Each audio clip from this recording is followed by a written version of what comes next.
ये कहानी है राइटर की ही जुबानी, जिनके साथ ये घटना हुई है। मेरी माँ एक छोटी दुकान चलाती है। उसे जो भी कमाई होती है उससे हमारा सारा गुजारा चलता है। मेरी माँ की एक आंख नहीं होने की वजह से मैं उनसे नफरत करता हूँ, क्योंकि जब भी वो मेरे स्कूल में आती है मेरे दोस्त मुझे कहते हैं तेरी माँ की तो एक ही आंख है, कहकर मुझे चिढ़ाने लगते हैं। मेरी यही इच्छा थी कि मेरी माँ मेरी पर्सनल लाइफ से दूर रहे, इसलिए एक दिन मैंने गुस्से में कह दिया, माँ तुम्हारी दूसरी आंख ना होने की वजह से जब तुम मेरे दोस्तों के सामने आती हो मेरा मजाक ही बनता है, वो मेरा मजाक उड़ाते हैं, तुम मर क्यों नहीं जाती। उस दिन मुझे थोड़ा बुरा जरूर महसूस हुआ, लेकिन दूसरी तरफ मैं खुश भी था, क्योंकि हर समय मैं यही कहना चाहता था जो आज मैंने गुस्से में कह दिया था। लेकिन ये सब सुनने के बाद मेरी माँ ने मुझे कुछ नहीं कहा, क्योंकि मुझे नहीं लगता कि मेरी माँ को ज़्यादा बुरा लगा होगा। दुख देने वाली बात तो मैंने कुछ कही ही नहीं, मुझे ऐसा लग रहा था मैं इस गरीबी से और अपनी माँ से बहुत दूर चला जाना चाहता था। तभी मैंने बहुत पढ़ाई की। मैंने अपनी माँ को भी छोड़ दिया और पढ़ने के लिए दूसरे शहर गया, और वहाँ के यूनिवर्सिटी में मुझे एडमिशन भी मिल गया। इसके बाद कुछ सालों के बाद मैंने वहीं शादी भी कर ली। मैंने खुद का घर भी खरीद लिया, फिर मेरे बच्चे भी हो गए। अब मैं खुशी से एक सफल इंसान की तरह अपनी ज़िंदगी जी रहा था। मुझे यह ज़िंदगी बहुत पसंद थी। दिन ब दिन ये खुशी बढ़ती जा रही थी। लेकिन एक दिन अचानक मेरी माँ को मैंने अपने दरवाजे पर देखा। तब मुझसे सभी पूछने लगे, ये क्या है, ये कौन है। तो मुझे कहना पड़ा कि ये मेरी माँ है। उस दिन मुझे ऐसा लगा जैसे मेरी सारी खुशियाँ आकाश के नीचे गिर गई हों। मेरी माँ की एक आंख के डर से मेरी छोटी बेटी भी भाग गई। तभी मैंने अपनी माँ से पूछा, तुम कौन हो, मैं तुम्हें नहीं जानता। मैं इन्हें डांटते हुए कहा, तुम्हारी हिम्मत कैसे हुई मेरे घर आने की और मेरी बेटी को डराने की, चली जाओ तुम वहाँ से। इतना सुनने के बाद मेरी माँ ने शांति से मुझे जवाब दिया, ओह मुझे माफ़ कर दो, शायद मैं गलत एड्रेस पे आ गई, और वो चली गई। मैंने भगवान का शुक्रिया अदा किया कि उन्होंने मुझे नहीं पहचाना। अब मैं शांत महसूस कर रहा था और मैंने अपने आप से कहा कि अब मैं पुरानी जिंदगी में वापस नहीं जाना चाहता। मैं उस बारे में सोचना भी नहीं चाहता। काफ़ी दिन खुशी से बिताने के बाद एक दिन मेरे घर में मेरे पुराने स्कूल से एक लेटर आया। मैंने अपनी पत्नी से झूठ कहा कि मैं बिजनेस ट्रिप पे जा रहा हूँ। मैं अपने पुराने स्कूल को चला गया। उसके बाद मैं अपने पुराने घर झोपड़ी में गया।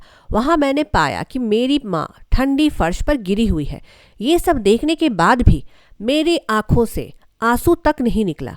मैंने उनके हाथों में एक कागज़ का टुकड़ा देखा। शायद वो पत्र मेरे लिए ही था। उन्होंने लिखा था, मेरे बेटे, मुझे लगता है कि अब मेरे जाने का समय आ चुका है। अब मैं तेरे घर भी नहीं आ सकती, लेकिन मैं एक बार तुम्हें देखना चाहती हूँ, तुमसे मिलना चाहती हूँ। मुझे तुम्हारी बहुत याद आती है, और जब मैंने सुना कि तुम अपने पुराने स्कूल में किसी काम से आ रहे हो तो मुझे काफ़ी खुशी हुई। लेकिन मैंने निश्चय किया कि मेरी एक आंख होने की वजह से मैं तुम्हारे स्कूल नहीं जा पाऊंगी, और मैं नहीं चाहती कि मुझे देखकर तुम्हें घबराहट हो।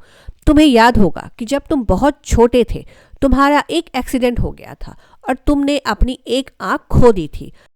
एक माँ होने की वजह से मैं तुम्हें एक आंख में बड़ा होते नहीं देख सकती थी, तो मैंने तुम्हें अपनी एक आंख दे दी, और आज मुझे गर्व है कि मेरा बेटा इस पूरी दुनिया को अपनी दोनों आंखों से देख सकता है। तुमने जो कुछ भी किया, मैं तुमसे कभी दुखी नहीं हुई। जितनी भी बार तुमने मुझ पर गुस्सा किया, मैंने अपने आप से कहा शायद तुम मुझसे बहुत प्यार करते हो, इसलिए ही तुम मुझे डांटते हो। मुझे आज भी वो समय याद है जब तुम छोटे होते थे, तब हमेशा मेरे आसपास ही रहते थे। मैं तुम्हें बहुत याद करती हूँ। I love you. ये सब पढ़ के मुझे लगा कि मैंने जिस इंसान से पूरी जिंदगी नफरत की, और उस इंसान ने अपनी जिंदगी बस मेरे लिए ही बर्बाद कर दी।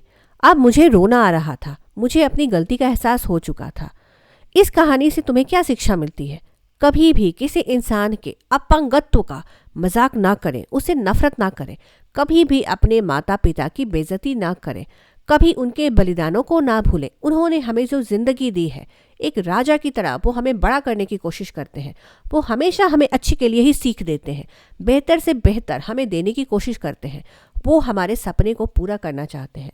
वो हमेशा हमें सही रास्ता दिखाकर प्रेरित करते हैं।